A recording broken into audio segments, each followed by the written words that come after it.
Hello and welcome to our channel EDP services. आज के इस वीडियो में हम एक बहुत इंपॉर्टेंट अपडेट के बारे में बात करने वाले हैं। क्या आप जानते हैं कि इंडिया के लेबर लॉज को अपडेट और सिंप्लीफाई किया गया है। गवर्नमेंट ऑफ इंडिया ने 29 पुराने सेंट्रल लेबर लॉज को रिप्लेस करके 4 न्यू लेबर कोड्स इंट्रोड्यूस किए हैं। इन अपडेट्स का मेन पर्पस है वर्कर्स के राइट्स को स्ट्रेंथन करना, सोशल सिक्योरिटी को एक्सपैंड करना और एम्प्लॉयर्स के लिए कंप्लायंस को सिंपल बनाना। इन न्यू लेबर कोड्स के under wages, employment relations, social security, health, safety और वर्किंग कंडीशन से जुड़े रूल्स को मॉडर्न वर्कप्लेस के अकॉर्डिंग अपडेट किया गया है। इस कोर्स में हम इन सभी अपडेट्स को step by step simple language में एक्सप्लेन करेंगे ताकि कोई भी लर्नर आसानी से समझ सके कि लेबर लॉज में क्या चेंज हुआ है और इसका इम्पैक्ट किस पर पड़ेगा।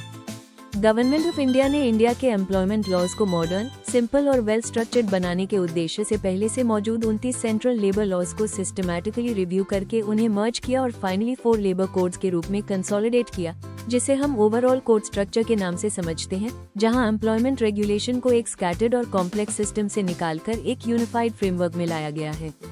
ये रिफॉर्म इसलिए जरूरी हो गया था क्योंकि इंडिया के ज्यादातर लेबर लॉज 1930 से 1950 के बीच बनाए गए थे, जब वर्क कल्चर, इंडस्ट्रीज, टेक्नोलॉजी और एम्प्लॉयमेंट पैटर्न्स बिल्कुल अलग थे। लेकिन समय के साथ वर्क प्लेसेस इवॉल्व हो गए और पुराने लेबर लॉज आउटडेटेड, फ्रैगमेंटेड और कॉम्प्लेक्स बनते चले गए, जिसका सीधा इम्पैक्ट वर्कर्स और एम्प्लॉयर्स दोनों पर पड़ा।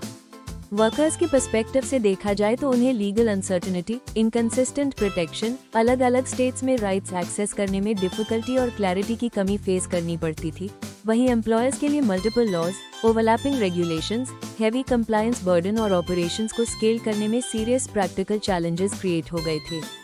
इन सभी इश्यूज को एड्रेस करने के लिए गवर्नमेंट ऑफ इंडिया ने 4 लेबर कोड्स इंट्रोड्यूस किए, जहां पहला है कोड ऑन वेजेस 2019, जिसका main objective universal minimum wages को इंश्योर करना, वेजेस का टाइमली पेमेंट गारंटी करना और वेज इक्वालिटी को प्रमोट करना है। और इस कोड के लागू होने के बाद मिनिमम वेज प्रोटेक्शन अब सिर्फ सिलेक्टेड सेक्टर्स तक लिमिटेड न होकर ऑलमोस्ट सभी वर्कर्स पर एप्लीकेबल हो गई है, चाहे एम्प्लॉयमेंट टाइप या सेक्टर कुछ भी हो।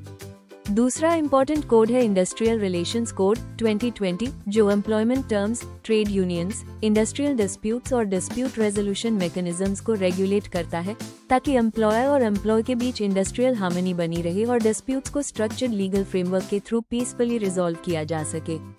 तीसरा मेजर रिफॉर्म है कोड ऑन सोशल सिक्योरिटी 2020, जो सोशल सिक्योरिटी कवरेज को सिग्निफिकेंटली एक्सपैंड करता है और पहली बार गिग वर्कर्स, प्लेटफॉर्म वर्कर्स और अनऑर्गेनाइज्ड सेक्टर वर्कर्स को provident fund, ESIC, maternity benefits और वेरियस वेलफेयर स्कीम्स के अंडर लाकर इंडिया की सोशल सिक्योरिटी सिस्टम को कहीं ज्यादा इंक्लूसिव बनाता है।